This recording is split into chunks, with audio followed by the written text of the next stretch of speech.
జాతస్య హి ధ్రువో మృత్యుః ధ్రువం జన్మ మృతస్య చ.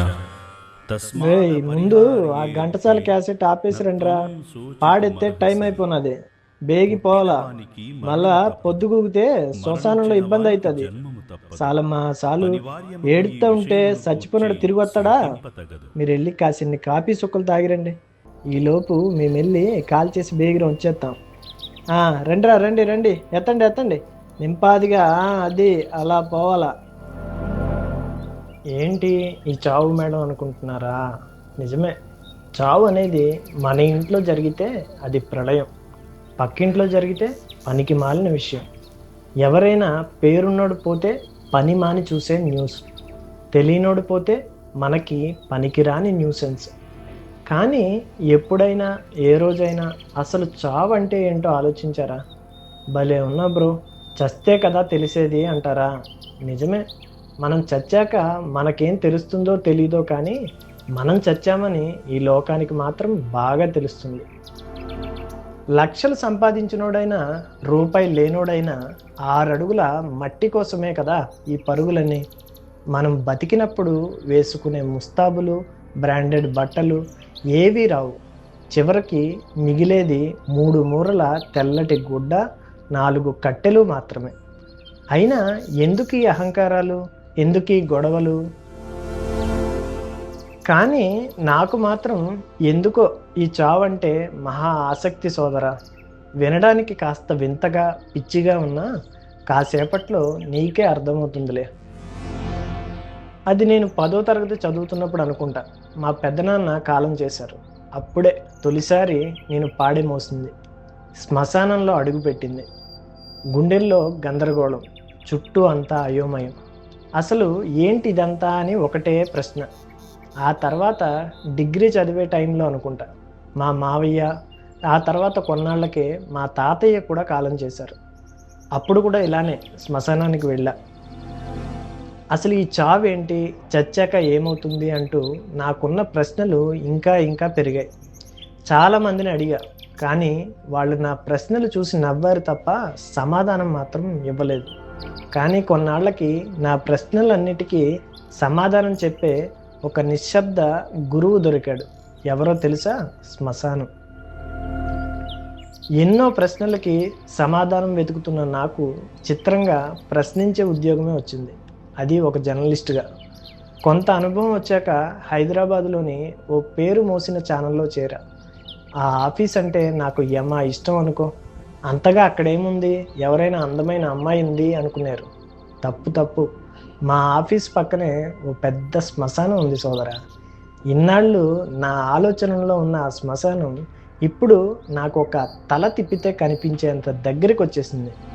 ఇక చిన్న ఖాళీ దొరికితే చాలు, టెర్రస్ పైకి వెళ్ళి ఆ శ్మశానం వంక అలా చూస్తూనే ఉండేవాడిని.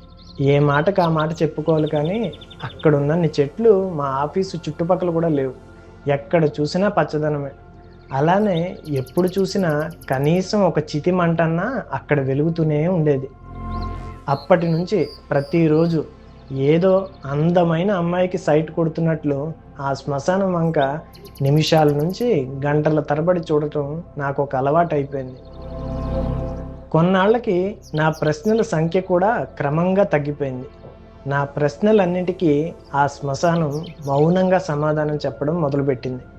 ఆ శ్మశానం నాకు గోపగూయమనేలా చెప్పిన అంతిమ సత్యాలు ఇవే మిత్రమా. అసలు చావంటే ఏంటి? నాకు తెలిసిన సమాధానం ఏంటో తెలుసా? చావంటే నిశ్శబ్దమైన ఓ బలమైన పిలుపు, వినిపించని ఓ లోతైన రాగం, ఎప్పటికీ మెలకువ రాని ఓ గాఢ నిద్ర. రాళ్ళు, ముళ్ళు, వంపులు, సొంపులు, పర్వతాలు, మైదానాలు, ఇలా ఎన్నో దారుల్ని తాకుతూ ఓ నది చివరిగా సముద్రంలో కలిసిపోయినట్లు ఎన్నో ఆటుపోట్లు, ఎన్నో కష్టాలు, ఎన్నో దుఃఖాలు, కొన్ని సంతోషాలు అనుభవించిన ఓ జీవితం అనంతంలో కలిసిపోయే చివరి తీరమే చావు. సరే, మరి చావు తర్వాత ఏమవుతుంది? చిరిగిపోయిన బట్టను విడిచి కొత్త బట్ట ఎలా వేసుకుంటున్నామో అలానే మన ఆత్మ ఇన్నాళ్ళు ఉన్న ఈ శరీరాన్ని విడిచిపెడుతుంది. కూలిన గూడును వదిలిన ఒక పక్షిలా స్వేచ్ఛగా ఎగిరిపోతుంది. కొందరికి అది ఎన్నటికీ ముగియని నిద్ర కావచ్చు, మరికొందరికి ఒక కొత్త ఉదయపు కల కావచ్చు. మళ్ళీ ఎప్పుడో ఎక్కడో ఒక కొత్త రూపం ధరించడానికి, అనంతమైన జీవిత చక్రంలో ఒక మలుపు తిరగడానికి, ముగిసిన మజిలీ నుంచి మొదలయ్యే మరో సరికొత్త ప్రయాణమే ఈ చావు తర్వాత ఏమవుతుంది అన్నదానికి నేను కనుక్కున్న ఓ సమాధానం. మరి ఇంత మాట్లాడాము, ఇంత తిరిగాము, శ్మశానం అంటే ఏంటి?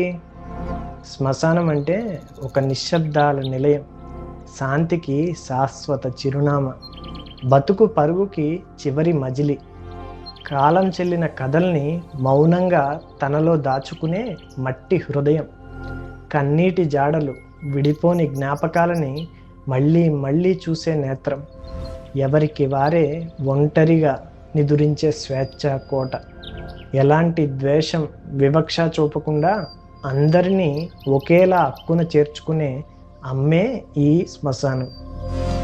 అందుకే శ్మశానం నిన్ను భయపెట్టే చోటు కాదు మిత్రమా, అది జీవితపు అంతిమ సత్యానికి నిశ్శబ్ద సాక్షి, చావుని చూపిస్తూ ఎలా బతకాలో నేర్పే చోటు, నలుగురిని ఎలా బతికించాలో చెప్పకనే చెప్పే చోటు, మౌనంగా జీవిత సత్యం విప్పే ఓ వైకుంఠ ధామం, ఆ పరమశివుని నివాసం. లోకంలో ఎక్కడా కనిపించని సుఖం దుఃఖం లేని ఒక సమాన స్థితి, అంతిమ శాంతి ఆ రుద్రభూమిలోనే దొరుకుతుంది మిత్రమా.